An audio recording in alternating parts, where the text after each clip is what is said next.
This is Pathway to Recovery, an SA Lifeline Foundation podcast featuring hosts Tara McCausland, who is the SA Lifeline Executive Director, and Justin B., a sex addict living in long-term recovery. We have conversations with experts and individuals who understand the pathway to healing from sexual addiction and betrayal trauma, because we believe that recovering individuals leads to the healing of families.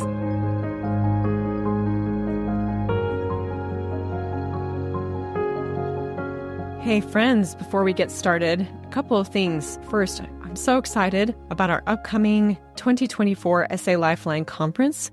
This is a fully virtual event. It will take place from September 26th to the 28th via this platform called Huba.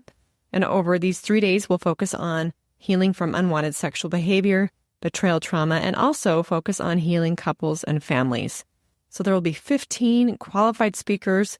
You'll have a chance to participate on community boards, ask questions before and during live Q&As, download worksheets and slides, fill out surveys, join in polls. It will be awesome. This isn't just an educational event.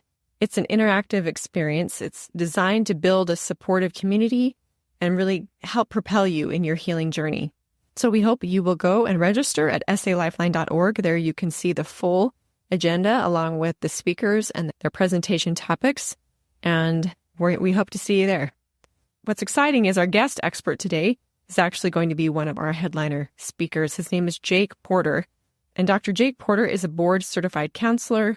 He's also a certified sex addiction therapist, supervisor, a certified multiple addiction therapist, APSATS certified clinical partner specialist, and certified Daring Way facilitator. He is also the creator of a couple-centered recovery model for treating attachment wounds of couples experiencing the trauma of betrayal. He's worked with couples from around the world who have traveled to Houston for treatment of severe attachment injuries and relational trauma. Jake lives in Houston with his wife, Kristen, and daughters, Magnolia Jane and Lottie Jo. Welcome to the Pathway to Recovery podcast. I am your host, Tara McCausland, and I'm really very excited to have here with me Dr. Jake Porter. Thank you so much, Jake, for coming on. Thank you for having me. I'm happy to be here. Really glad to be here. I'm fangirling a little bit. I don't want to make it embarrass you, but I've listened to a lot of Jake's stuff and really grateful for the excellent work that you're doing in this field, especially for betrayed partners. Oh, thank you. It's great to be here and just get to give back as well. So thank you. Well, you're very involved with APSATS, and we're big fans of APSATS here at SA Lifeline. Do you want to just tell our listeners, what is APSATS? What does that stand for? Yeah, that long acronym. APSATS is the Association for Partners of Sex Addict Trauma Specialists. It's a nonprofit that was formed back in, I want to say 08 or 09. And yeah, I get to host the APSATS podcast, Betrayal Recovery Radio, and I'm on the board of APSATS and just a big supporter and promoter as well. And actually, Barbara Steffens, who was the founder of, right? She was one of our early guests, and kind of a fun side note, has the most downloads of all time. I believe on the Pathway to Recovery podcast. Her episode is very popular. And what we'll be discussing today goes right along the lines of what we have been discussing in a previous episode, which was when we've discovered betrayal, the first thing we want to do is establish safety and stabilization. That's part of the APSATS model. If you don't mind sharing, what are the stages or phases of healing for the betrayed partner? Yeah, so there are 3 phases of healing in the APSATS model. So APSATS calls its model the multidimensional partner trauma model. It was born from the research of Dr. Barb Steffens and is based on a wider frame used for trauma of various sorts, first articulated, I think, by Judith Herman. So the 3 phases are, first, safety and stability. So like you were just saying, beginning there, getting safety and stability. Once that is in place, the second phase is grief and mourning. And then the final phase is really about renewal, looking forward. It's really that phase where post-traumatic growth begins to flourish. Yeah. Awesome. And so what I wanted Jake to tell us a little bit more about today was the second stage or phase, grief and mourning.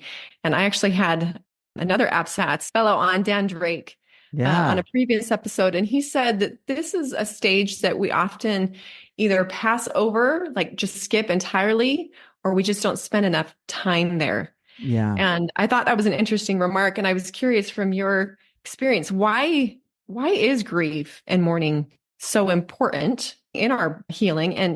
And what are maybe some of the consequences for not addressing this stage? Yeah. Well, I think it is so critical. The way I say it often, so people who have listened to me before, this is going to sound really familiar, is that grief is where the healing happens. So the reason why it's critical is because it is the process whereby we are healing. To try to circumvent that or to rush it is to try to circumvent or rush the actual healing process itself, which is not going to pay off in the end. Clinically, grief is where we are basically reformulating something that's called our assumptive reality or our assumptive world. Okay. The world as we assume it to be. That is a really difficult process. You know, we think about grief normally, we think about like losing someone, right? Losing a loved one, a mother, a grandparent, a father, whatever, a child, God forbid. And, you know, I like a few years ago, I lost my grandmother who I was very, very close to. And it was so difficult in the couple of months after her loss for us to go through the holidays, because it was like, how do we even do this? How do we do Thanksgiving and Christmas Eve and Christmas and New Year's without grandmother, right? Who's gonna make the crab rolls and who's gonna make the pumpkin, pie, and who, right? And it's not about the food. It's that for my whole life, she played such a part of that process. It was hard to imagine it without her. Right. And so for someone who's been betrayed, what's been lost is my history, the storyline that I knew, the story of us as I understood it to be, my sense of security with you, my place with you. And now grief is going to mean I now need to actually figure out what is this world in light of this loss. Right. I can't heal. I can't get to the other side of healing if I don't go through that process. I know you've likened like experiencing betrayal to a death, to a bereavement. And something I was listening to prepare for this episode, you talked about something that I find very striking. When we grieve a real loss, like the death of a loved one, or when we're dealing with a major hardship, like going through cancer, we have the benefit of being able to share with those closest to us and with our community what we're going through. But betrayal is one of the most difficult things to go through because we often do it so isolated. Yes. Talk a little bit about that as a part of the grief stage, the challenges associated with that. Right. So I'm from the Houston area, okay, Southeast Texas, down in the South in the Bible Belt, right? And there is a very clear, very well-known, what we would call cultural script for when someone loses a loved one. Okay, I was a pastor for 13 years and did a lot of funerals, right? Attended a lot of funerals. Down here in this part of the country, this neck of the woods, as we would say, there's a clear cultural script for that. Okay, the person dies within 3 to 5 days. Usually, there's going to be a visitation, we call it down here. It's usually in one evening. The next day is usually a funeral service, right? Followed by a graveside service, followed by a meal, potluck meal back in the fellowship hall of the church. It's something that we take for granted. It really is. But it's something that's so important because it's like during this time where the loved ones are in shock, they're in bereavement, right? The grief has struck them. They don't have to decide what to do. There's a cultural script that carries them along in community and moves them forward. And it carries all kinds of messages with it, all kinds of implications with it. And what it does is it really does initiate this grief process at that point? Well, there is no cultural script for the discovery of hidden betrayal. And there's actually a term for this. It's called disenfranchised grief, right? So disenfranchised grief is grief where there is no place for the public mourning process. When there's a lot of reasons for that, from shame and fear to ignorance. There's so many reasons. Sometimes betrayed partners disenfranchise themselves because if this comes out, my husband might lose his job. If this comes out, we might lose our friends in our faith community, right? It's a huge complicating factor because the grief is still real, even if those cultural scripts are not in place to help. That makes perfect sense. In recognizing that that's one of the challenges associated with betrayal, hopefully, if the couple is choosing to stay together, the person that did the betraying, I hope that there's, even where they're at as they're trying to work through their addiction, if there can be some empathy and an acceptance of my partner needs support and allowing them to go and find that support system in family members, safe family members, in groups, 12-step, etc. But maybe before we go on, in fact, could you give some context for the betraying partner in all of this? Because if they're working on staying together in the relationship, how does a betraying partner take part in or support this stage of healing? Because they're the one that inflicted the wound. Right. Right. What does that look like? Yeah. So that's a great question. I want to answer that from two different angles, kind of looking at this through two different facets, if that's okay. The first one is really about, looking at it just from the grief of the betrayed partner. Okay. In which now the betraying partner is kind of on the outside. How can they come along? Well, I do think everything you just mentioned is important. Support them in finding community, support them in getting a therapist, a coach, a 12-step group, a partner support group, whatever that is, rather than that reactive, self-protective, don't tell because it's going to embarrass me. I don't want my dirty laundry out there. This is my story to tell, not yours, which is baloney. We can get into that if we want to, but it's very much the story of the betrayed partner as well. And so, yes, supporting that by being open and them finding that community, but they can also be that support themselves. Even though they cause the hurting, they can participate in the healing.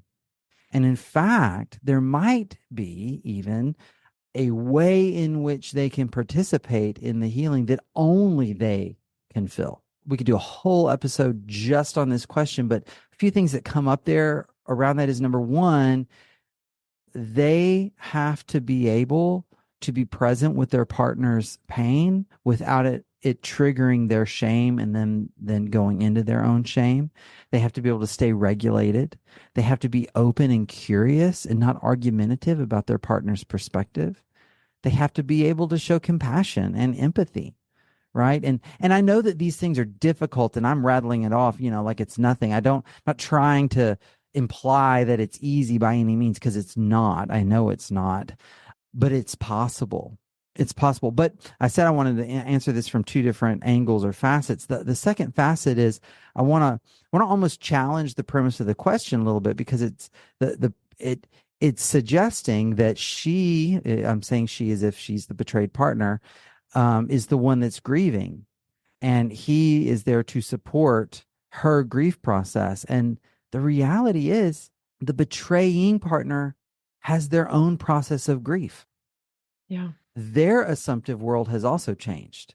Their reality has also changed. They too have to figure out, how do I live in this world in light of this loss? And it may be a loss that they welcome. They may find great relief sometimes in the fact that they've been found out, or they've gotten through disclosure and they feel such like a sense of integrity that maybe they've never felt before in their entire lives, because they're not holding any secrets like they have for decades and decades. And that's great. They still have their own grief process. I'm really the couples guy on this scene in a lot of ways. And so as the couples guy, what I want to say is, like, it's not just her grief, it's his as well, and their shared grief. And if he can use her experience of grief to inform his awareness of his own. And I'll give an example of this. I see this happen in my office all the time when I'm working with couples. She writes an emotionally focused impact letter, and we help him stay grounded and present and really hear it and open himself to receive her words and to hear what she's saying. Suddenly, he begins to recognize the depth of what his actions have done. And in that, he actually begins to feel empathy, and we help him actually express that empathy for her. And the empathy helps. It doesn't take it all away. It doesn't magically heal it forever, but it helps. And he now has the felt experience of emotional connection and empathy in such a way that it supports his wife. And that feels so good for him. And now guess what wells up next? Wow, this is what I've been missing out on this whole time. Mm-hmm. And so it's his grief as well. Right. It's not just hers.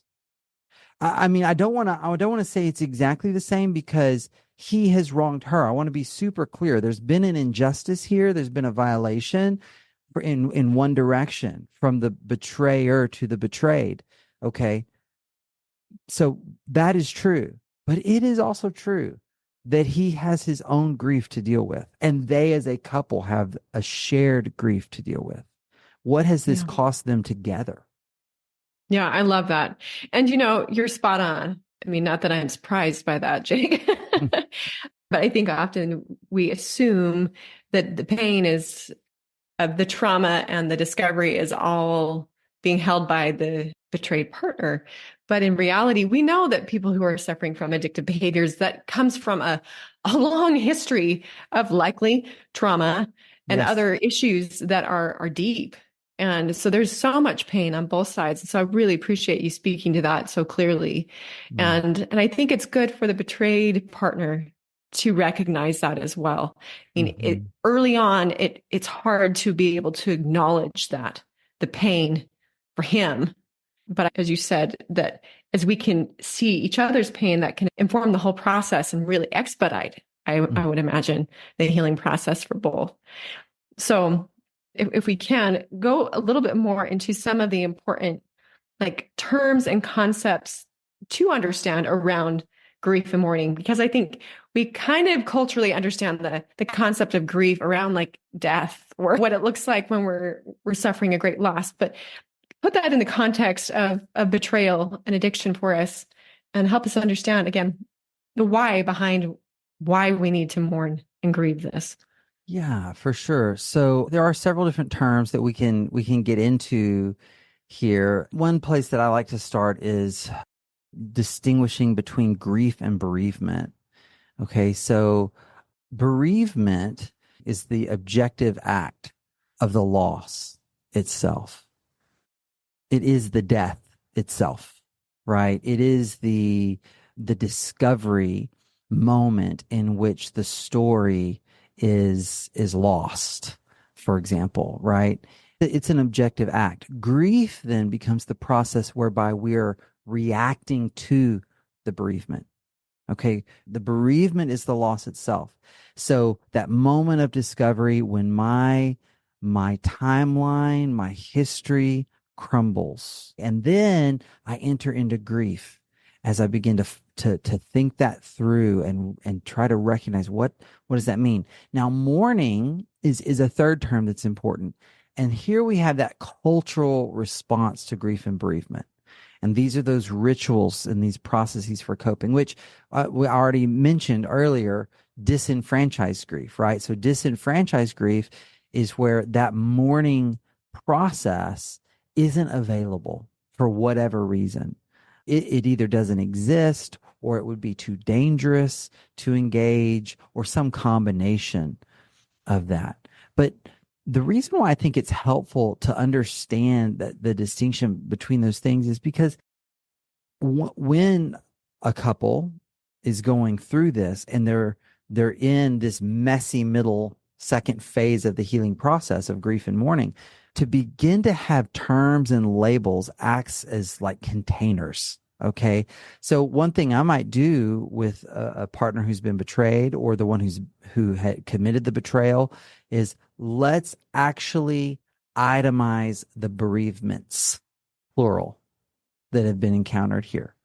What are the objective acts, the objective losses that have occurred, and start naming those things, right? And just being able to put a label to that, have a concept, write that down, put a list to it, it begins to take this swirling chaos that's happening in this experience and bring a little order to it, right? Okay, and then with grief, all right, if I know that grief is a process, then it's not something I'm trying to like do right now, today.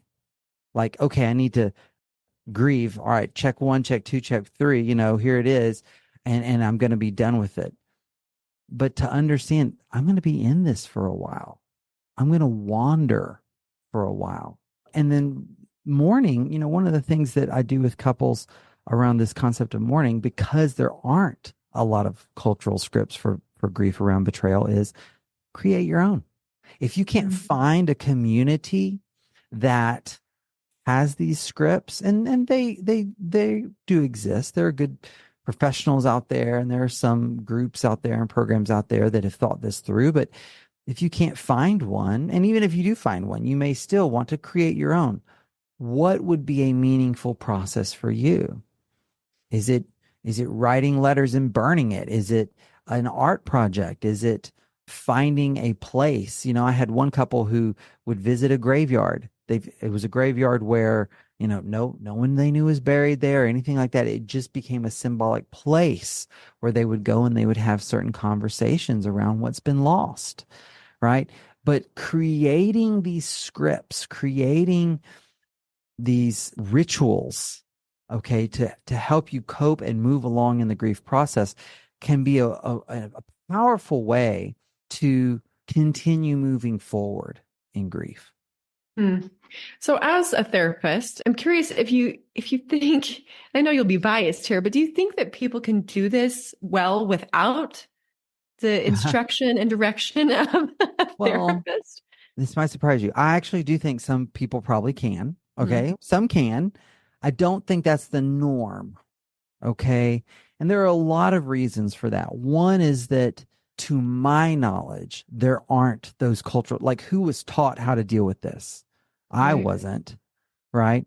I was taught how to grieve and deal. I mean, somewhat. I was taught how to grieve and deal with the, like the loss of someone I loved.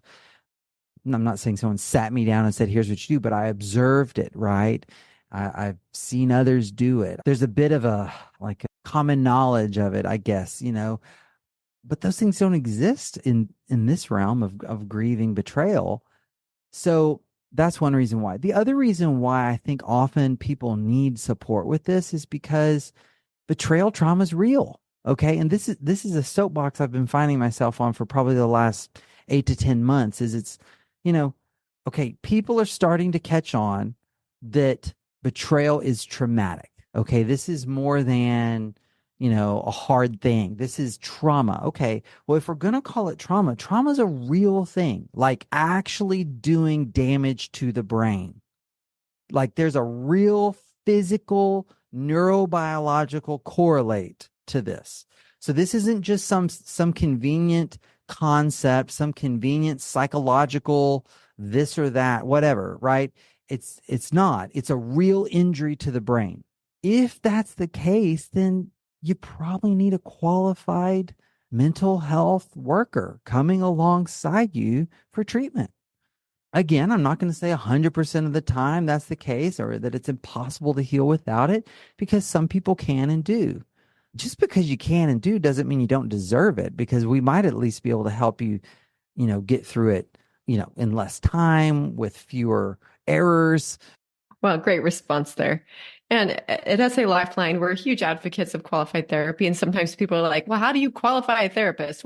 What is a qualified therapist? And I like to remind people, if you go to our website, salifeline.org, we have a series of questions that you can download to ask a therapist, so you can make sure that they have some specialized training in this. And we often like to tell people, there are people APSATS, CSATs that we would recommend you start with them. Yeah. But yes, I agree that I think we tend to want to do things on our own for whatever reason, whether the reason be financial or we're just independent or we want to keep to ourselves and not spread our dirty laundry. But I think you're right. I can't imagine this being done well without the guidance of someone who understands trauma, Yeah. right? Yeah. Right. Right. And I don't want to go off the beaten path here, but are you seeing that we're backpedaling a little bit on an acceptance of betrayal trauma? And how is that perhaps impacting how we're able to serve this population? I'm going to take one step back from that. This is really a matter of justice because by and large, this is not the case. There are always exceptions, right? But by and large, if you look at the treatment that occurs after the discovery of betrayal, most of the resources, most of the time, and most of the attention go toward the one who is a sex addict or the one who committed the betrayal. Okay. So, I mean, there are dozens and dozens of programs now for chronic betrayers or sex addicts. Dozens, right? Intensives and inpatient and residential and online programs and, groups. I mean, so many. And though the number of programs available for betrayal trauma is increasing, it still pales in comparison. And still the default automatic reaction is whatever this man or woman needs to recover from their addiction and whatever they need to recover from, these characterological issues that cause chronic betrayal, throw that there. And what's left over, we'll put that toward what the betrayed partner can do. Here's my experience is that actually ends up not being good for anybody. Because number one, and here my bias is going to come out real strong, and some of my colleagues aren't going to like what I'm about to say, but that's okay. They can. That's okay. That's okay. Unfortunately, many of these programs for sex addicts or chronic betrayers, though they will now include a unit on betrayal trauma, or they will say, yeah, we're not going to pathologize the partner, all this, and they may not in a direct way, but they're still going to instill a recovery paradigm that is a my side of the street, your side of the street way of viewing the recovery process. And what can happen then is now they've spent, $20,000, $30,000, $60,000 on helping someone get sober, which is great, but also getting them entrenched in a model that actually is going to leave the betrayed partner isolated on her own, on the outside of his recovery process. Okay. Because it's his, not hers, they're going to say. And she needs to do her own work and all of this. Well, guess what? They just dropped $60K over here. What's left for her to do her own work? Mm-hmm. Okay. So I don't think that's very helpful. And so now, and I see this so often. So here's a guy who's done good recovery work. He's done everything almost that he's been asked to do, and he's sober and has pretty solid recovery, but it was of that paradigm of this is my individual recovery. And now the betrayed partners over there were still reeling, still psychologically bleeding out, still in trauma. They have very few resources left. And guess what? Her distress continues. It goes up and up and up. What does that do for his recovery? Yeah, right. Of course, it's going to spiral. Yeah, it's going to spiral, and he's going to feel straight. And now, who's the problem? She seems like she's the problem. Mm-hmm. Well, guess what? If we believe betrayal trauma is real, she hasn't gotten the treatment she deserves. It's a matter of justice. It's the right thing to do. This is an ethical issue, as well as a biological issue. If trauma is real and it is affecting the brain. So all of that to say that why can't it be dollar for dollar, day for day? I mean, if he's going away for 2 weeks, can't she? If he's Amen. if he's dropping away, dropping 20K, can't she? Or whatever. And I know I'm throwing out high numbers, but this happens on any scale, right? Yeah. And so I'm a fierce advocate that Betrayed partners deserve a quality of clinical care that is comparable to that of those with sex addiction or chronic betrayal issues. Yeah. So, Well, sorry, I got a I've little passionate there. no, you're great. You're great. And honestly, I love that passionate advocacy. We need more of that because the coupleship certainly won't heal unless they No. both get the care and treatment that they need. So yeah, I'm with you, brother. So with the few minutes that we have left, I wanted to talk a little bit about because there are actually stages or phases of grief work that we need to do in order to really move through this process. So that would be my first question. And then when are we ready to start even doing grief work? I don't know if you want to start with that. Let's start with that question. When are you ready to do grief work? Well, you cannot do grief work so long as safety and stabilization is not in place. I mean, there is a reason why it's phase 2 and not phase 1. And I won't go into the depths of this, but basically, grief, the way I say it is grief is a luxury for the brain that knows it's safe. If my brain is in threat mode, the parts of the brain required to actually engage grief work are not even online. The metaphor I use is if I'm a soldier out on the battlefield and I've charged the enemy lines and my best buddy right next to me gets shot. I don't kneel down and grieve him while there are bullets flying by my head and bombs going off around me. So safety and stabilization first to bring the betrayed partner out of the hypervigilance, out of the trauma, the constant trauma reactions, out of that threat, so that their whole brain can be online and actually engage the grief process is necessary. A lot of times partners are like, okay, that sounds really great, Jake, but what does that actually mean? What am I looking for here? So what you look for is you look for a shift in the balance between trauma triggers and grief waves.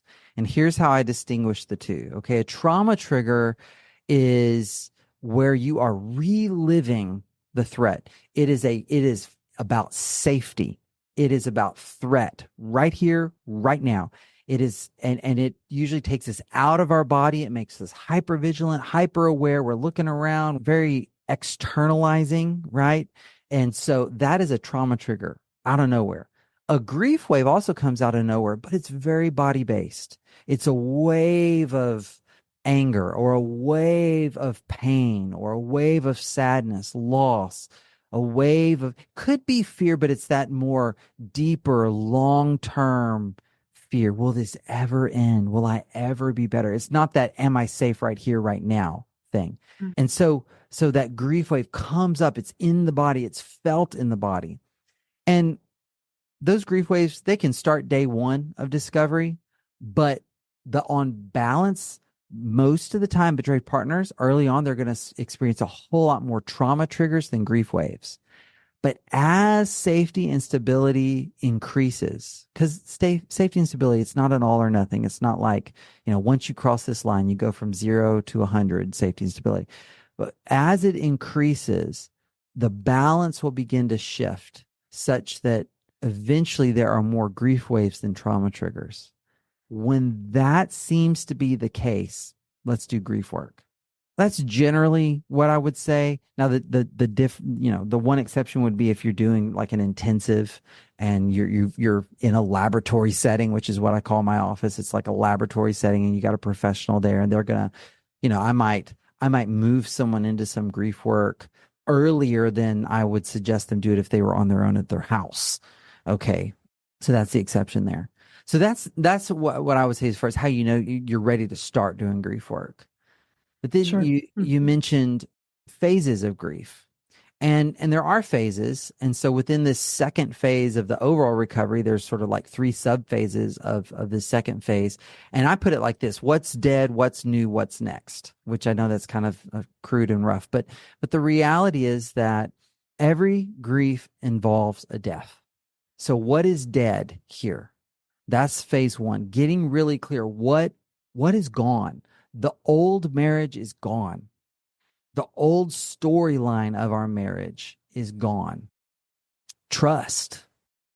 So I mean, I could keep going, but getting clear on that. And that's where, a really good emotional impact letter process can help. And there are other tools as well out there and exercises that can help people begin to name what has been lost here. And then the next question is what's new? Because if there is a vacuum, something will fill it. Right. So what's new? What is now present? Well, and it's not all good or bad. And I would even try to suggest don't think in terms of good or bad here. It just is. So some examples. What's new? Well, maybe there's a level of public humiliation that's new. That's new, right? So there's a loss of reputation. That's a loss. That's what's dead. My reputation is dead. What has filled that void? Some humiliation. Okay. What else is new? Maybe truth. Maybe truth is new. And so what's been lost? The lies, the false story. What's filled that void? Well, now I know the truth, painful as it is. So working through and getting clear on what is new here. And this is, you can't sit down and, knock this out on a Sunday afternoon. This is a weeks and months long process. What's dead? What's new? What's gone? What's in its place now? Right. And then the third question is what's next? So here's where I'm looking at the delta, the change, the gap, right, between what's dead and what's new. And I'm looking at it and I go, okay, in light of this shift that's happened in my life, what's possible? My hope is at this point, people find a place of empowerment to make choices to direct what will be next. And that's the difference of getting good therapy, good support, good coaching or not. Because what I often see is we get a lot of hard cases at Daring Ventures and people who've been in this process for a really, really long time and just stalled out or not found the healing they wanted. And a lot of times what's happened is your brain is going to go through the grief process. It has to. It will go through that. If you don't have the right help or the right internal resources to do it, you might find yourself moving in a new trajectory that is not where you want to go. And so what's new, the answer to that question, what's new here in this next chapter might be really unpleasant, unwanted. Yeah. That's where we have to help people to be empowered to make choices to set that trajectory for themselves. You can't go back and make it as if this didn't happen. But given the reality of what's lost and what's new, I can now make choices from a place of reality about what's next. Yeah, that makes sense. So good, Jake, and very informative. I think this will be really helpful for a lot of our listeners. And just recognizing, I think sometimes we really want to move through this process quickly. And I have to say, this is a marathon, not a sprint. Yeah. We have to be very 100%. Patient with this process and with grief and mourning, and not to bypass it, recognizing that there will be consequences if we try. Yeah, absolutely. Well, we need to close up here, but my final question that I always ask our guests is, this is a hard process and it can be long and exhausting. What might you tell a newcomer? And maybe on the flip side, what would you tell somebody that's been walking this path for a while? I think to the newcomer, I would say you are not alone, which sounds so trite, right? Like, oh, you're not alone. But I really mean it, because I think that's one of the biggest lies we can believe. One of the biggest sort of false cognitions that we can believe is no one else is going through this. No one else would understand it. No one else will, could possibly help me with this or understand this. And my goodness, it's just not true. If you can be brave enough to find that community of support and do it early on in this process, that will save you mountains of misery along the way. You don't have to do it alone. You don't have to figure it out alone. You don't have to navigate all the questions and the unknowns by yourself. There are people, they don't just know about it. They've been through it. They've made it to the other side. They're passionate about it. They're trained. They're devoting their lives to it. And you deserve to find those people and not do it alone. So that's what I would say to the person who's new to this, and to the person who's been at it a really, really long time.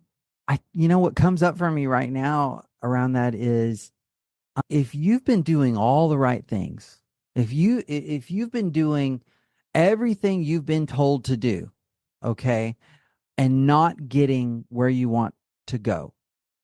I'm not so what that means is, if you've been told what to do and you're not doing it, well, that's on you. But if you're doing everything you're told to do and you're not getting where you want to go, maybe you're not getting good help, and you have the right to get good help. If following the instructions of whoever you've been working with isn't getting you the results you want, then it doesn't mean that they're a bad person or that they failed or they're wrong. But maybe it's just not a fit for you. I mean, I said this recently to clients of mine. We're not getting the results you want. Maybe someone else will serve you better. Okay, so I'm not above it. You deserve to find someone to help you that can help you because you're an individual and your needs may be different than others. So if you're engaged in the process, you're doing everything you're told to do and you're not getting what you want, try something different. Shake it up. Yeah. Wonderful. Great counsel. Well, this has been so fun. I've enjoyed this so much, Jake. Thank you, Tara. Thank you. And if our listeners want to find you, do they just go to your website? Is that the best place to contact you? Absolutely. drjakeporter.com, daringventures.com. I'm also on Instagram and Facebook at, Dr. Jake Porter. Yeah. So you can find me any of those ways. Awesome. And we'll put that info in the show notes. But thank you again so much for your time. Really appreciate you, Dr. Jake. Thank you for having me. Thanks for joining us. We invite you to subscribe to this podcast so that you don't miss new episodes. And while you're at it, will you please leave us a 5-star rating and review to help us spread the good news that healing from sexual addiction and betrayal trauma is possible. We invite individuals who are struggling to join our virtual or in-person trauma-sensitive 12-step meetings. Meeting times and locations can be found at sal12step.org. You can find quality education at salifeline.org. And we hope that you will follow us on Instagram and Facebook. SA Lifeline is a 501c3 nonprofit organization, and we welcome donations. SA Lifeline, come heal with us.